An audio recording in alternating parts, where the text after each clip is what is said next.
Queridos hermanos, iniciamos la lección divina de este martes 12 de marzo, martes de la cuarta semana del tiempo de Cuaresma. Por la señal de la Santa Cruz de nuestros enemigos, líbranos, Señor Dios nuestro, en el nombre del Padre, y del Hijo, y del Espíritu Santo. Amén. Señor mío y Dios mío, creo firmemente que estás aquí, que me ves, que me oyes. Te adoro con profunda reverencia, te pido perdón de mis pecados y gracia para hacer con fruto este tiempo de lección divina. Madre mía Inmaculada, San José, mi Padre y Señor, Ángel de mi guarda, interceded por mí.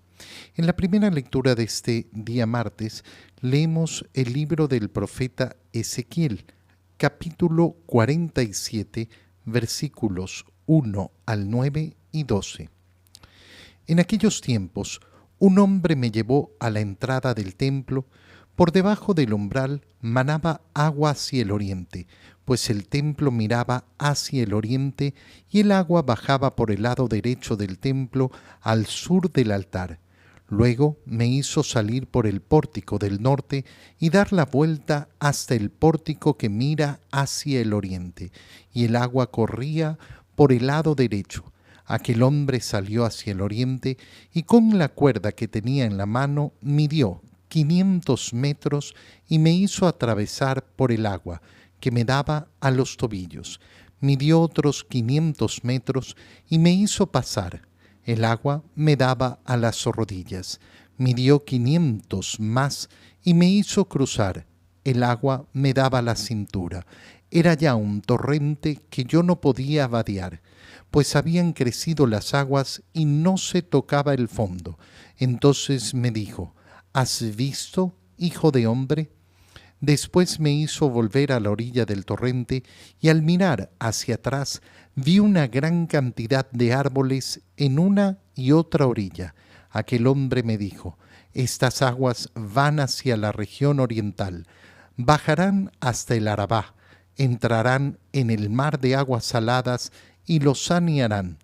Todo ser viviente que se mueva por donde pasa el torrente vivirá. Habrá peces en abundancia, porque los lugares a donde lleguen estas aguas quedarán saneados, y por donde quiera que el torrente pase, prosperará la vida.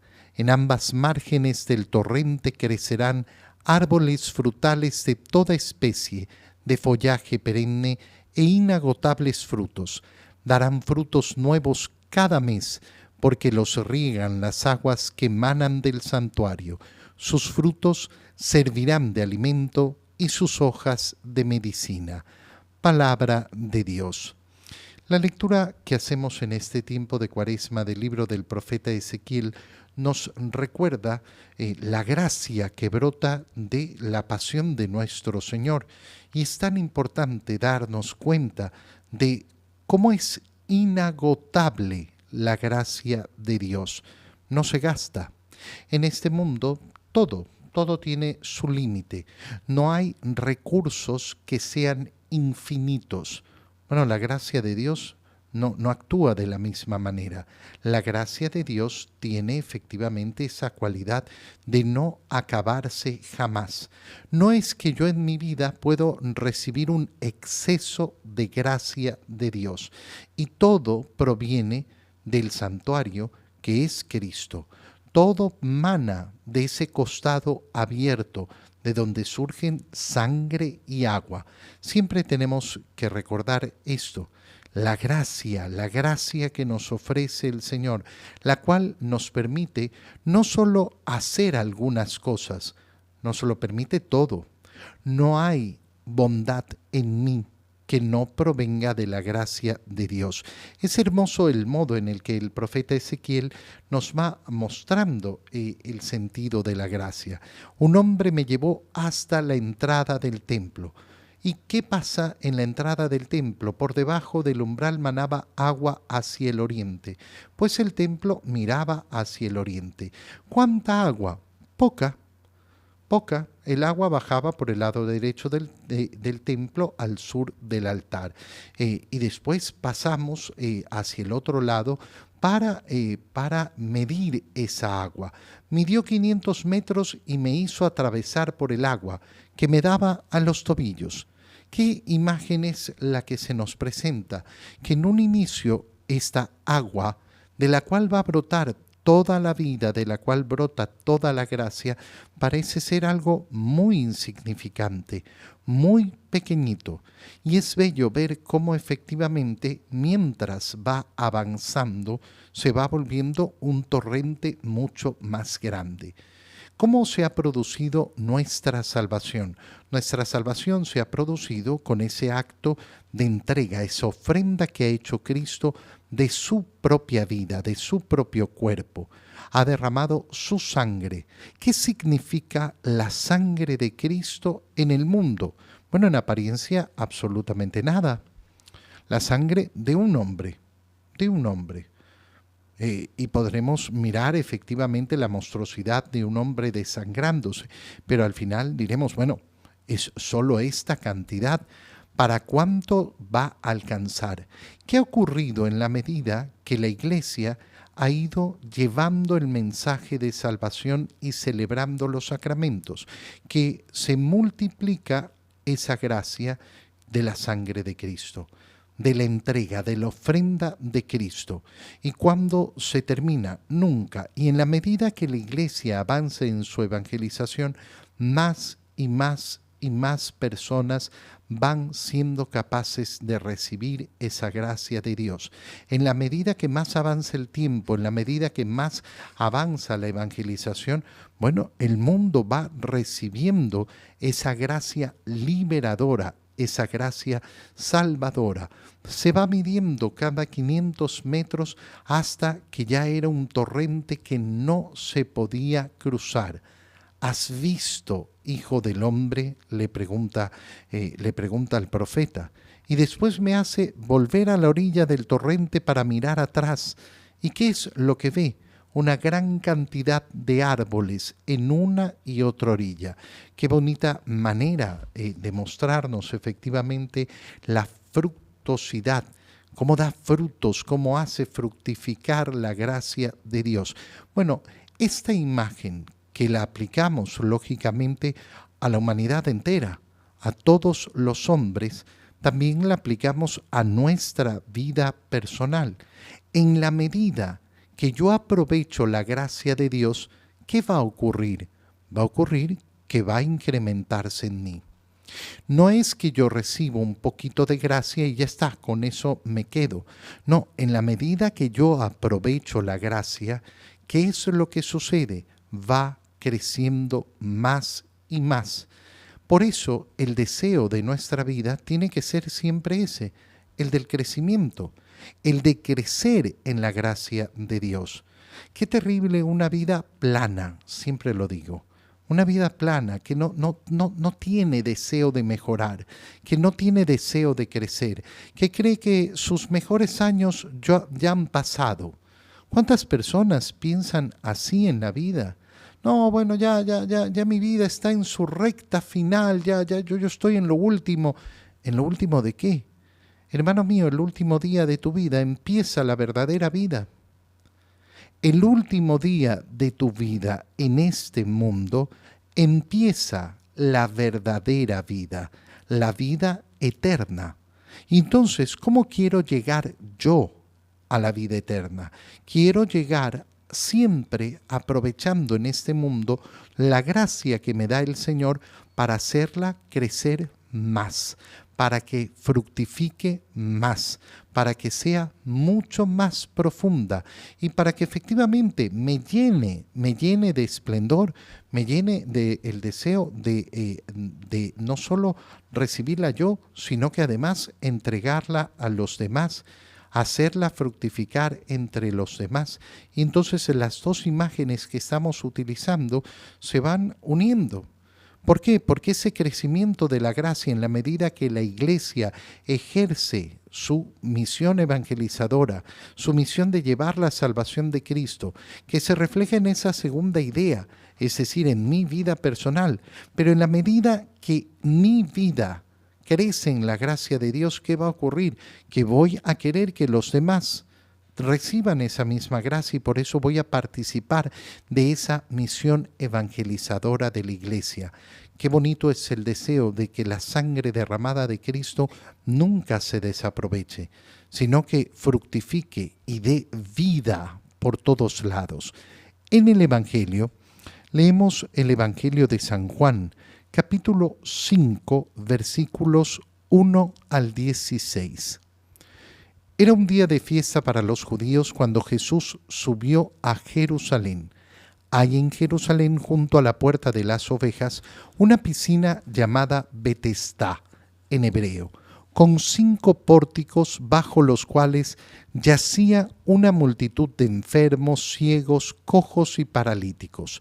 Entre ellos estaba un hombre que llevaba 38 años enfermo. Al verlo ahí tendido y sabiendo que ya llevaba mucho tiempo en tal estado, Jesús le dijo: ¿Quieres curarte? Le respondió el enfermo: Señor, no tengo a nadie que me meta en la piscina cuando se agita el agua. Cuando logro llegar, ya otro ha bajado antes que yo. Jesús le dijo: Levántate, toma tu camilla y anda. Al momento el hombre quedó curado. Tomó su camilla y se puso a andar. Aquel día era sábado. Por eso los judíos le dijeron al que había sido curado: no te es lícito cargar tu camilla. Pero él contestó: el que me curó me dijo: toma tu camilla y anda. Ellos le preguntaron: ¿quién es el que te dijo toma tu camilla y anda? Pero el que había sido curado no sabía, porque Jesús había desaparecido entre la muchedumbre. Más tarde lo encontró Jesús en el templo y le dijo: mira, ya quedaste sano, no peques más, no sea que te vaya a suceder algo peor. Aquel hombre fue y les contó a los judíos que el que lo había curado era Jesús. Por eso los judíos perseguían a Jesús, porque hacía estas cosas en sábado. Palabra del Señor. La primera idea que tenemos que profundizar al leer este Evangelio, estamos en el capítulo 5 de San Juan, es cómo se relaciona con la primera lectura del libro de Ezequiel, porque vemos ese templo del cual brota esa agua que se ha convertido en un torrente y que da vida. La hemos relacionado con esa gracia de Dios.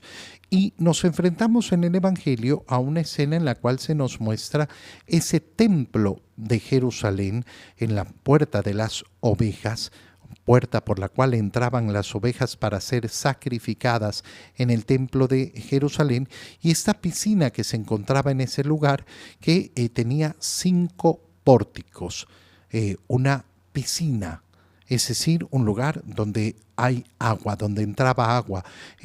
Puede haber sido que se sirviera efectivamente para darle agua a las ovejas que entraban por ahí. Y ahí se reunían una multitud de enfermos, ciegos, cojos y paralíticos. Y entonces se nos muestra en las 2 lecturas el templo y el agua. Y se nos va a mostrar cómo esa agua de esa piscina, que todos tienen fe en que van a ser curados por esa agua, no es la verdadera fuente de la gracia, no es la verdadera fuente de la salvación, sino que lo es el mismo Señor. Por eso ese paralítico, cuando se acerca a Jesús y le dice: ¿quieres sanarte? Es que no tengo quien me meta a la piscina. Aquí está la piscina. Yo soy el agua viva. Yo soy el que da efectivamente la gracia de la sanación, de la liberación. Y eso es lo que contemplamos. Contemplamos en primer lugar. Ahora vale la pena detenernos en los detalles del Evangelio que acabamos de leer. Volvemos entonces al inicio y vemos cómo Jesús sube a Jerusalén. Pero estamos en el capítulo 5 de San Juan y es la segunda vez que nos muestra San Juan cómo Jesús va a Jerusalén. Es decir, que la ida de Jesús a Jerusalén no fue una sola, no fue para la pasión. Este momento no es el momento de la pasión. Después lo volveremos a ver a Jesús yendo a Jerusalén. En segundo lugar, esa puerta de las ovejas, que es un signo sumamente importante porque, como decía, era la puerta por donde entraban las ovejas para el sacrificio. Bueno, ahí es donde está Jesús, que llega a ese lugar, ese que es el verdadero Cordero. Esas ovejas que van a ser sacrificadas al final no van a liberar del pecado a los hombres, no van a constituir la salvación. Solo el sacrificio del verdadero Cordero de Dios es el que va a producir la salvación. Esta piscina llamada Betesda, que tenía 5 pórticos, es una piscina que fue descubierta no hace mucho tiempo atrás en excavaciones arqueológicas. ¿Y qué era lo que se pensaba que ocurría en esta piscina? Para entender lo que responde el paralítico. Llevaba 38 años enfermo este hombre, completamente paralítico, sin poderse curar y sin tener alguien que lo metiera a las aguas.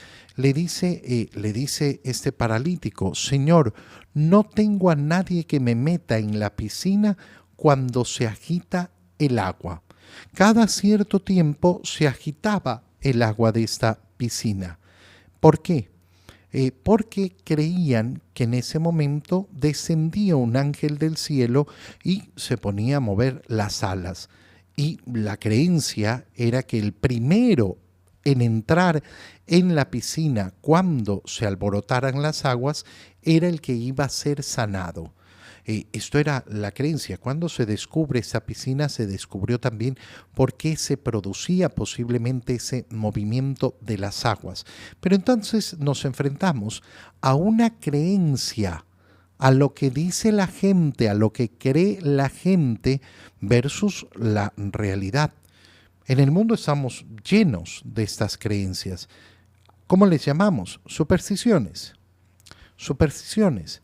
Supersticiones que no se enfocan en la verdadera gracia de Dios. Imagínate una persona, como lamentablemente ocurre mucho: ay, no, es que le voy a llevar esta agua bendita al enfermo para que se cure. Pero no nos hemos preocupado de confesarnos, no nos hemos preocupado de vivir la Eucaristía, no nos preocupamos de tener una verdadera vida de oración. Y entonces, ¿en qué convertimos esa agua? Simplemente en una superstición. A esta se suman miles de supersticiones que tienen las personas sin querer aprovechar el torrente de gracia que nos da el Señor, sin querer escuchar su palabra, sin querer seguir verdaderamente lo que Él nos manifiesta. Oye, yo veo, por ejemplo, aquí en Ecuador, me imagino que en otros países ocurre lo mismo, la cantidad de personas que andan llevando pulseritas rojas porque esa es la que los protege, esa es la que les da el bienestar, esa es la que les da la salud, esa es la que les da riqueza, esa es la que les da trabajo, esa es la que les da... No sé qué es lo que piensan, pero es impresionante ver cuántas personas, porque es que todos lo hacen, es que todos lo hacen y entonces yo también.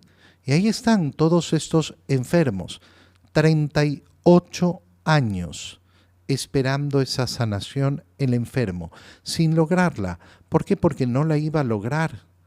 Es buscando al Señor donde vamos a encontrar verdaderamente todo lo que necesitamos. Y un último aspecto importantísimo. Fíjate cómo no son capaces los judíos de alegrarse por la sanación de este enfermo. No puedes cargar tu camilla. Bueno, el que me curó me dijo que puedo llevar la camilla, que tengo que llevarla y ya está. Pero no, por esto buscaban a Jesús. Pero Jesús vuelve a encontrar a este paralítico que no sabía quién lo había curado. ¿Y qué es lo que le dice? Mira, ya quedaste sano, no peques más, no peques más, no sea que te vaya a suceder algo peor. Qué importante leer y releer estas palabras del Señor. Porque hoy vivimos en un tiempo donde parece que se nos está diciendo, no, todo vale, todo vale. Al final la misericordia termina siendo que todo vale. No, no es la enseñanza de Jesús. No peques más, no peques más. Si se te he dado la gracia, si te he dado la sanación, es para que no peques más. Te doy gracias, Dios mío, por los buenos propósitos, afectos e inspiraciones que me has comunicado en este tiempo de lección divina. Te pido ayuda para ponerlos por obra. Madre mía Inmaculada, San José, mi Padre y Señor, Ángel de mi guarda, interceded por mí. María, Madre de la Iglesia, ruega por nosotros. Queridos hermanos, os reciban mi bendición en este día, en el nombre del Padre, y del Hijo, y del Espíritu Santo. Amén. Un muy feliz día para todos.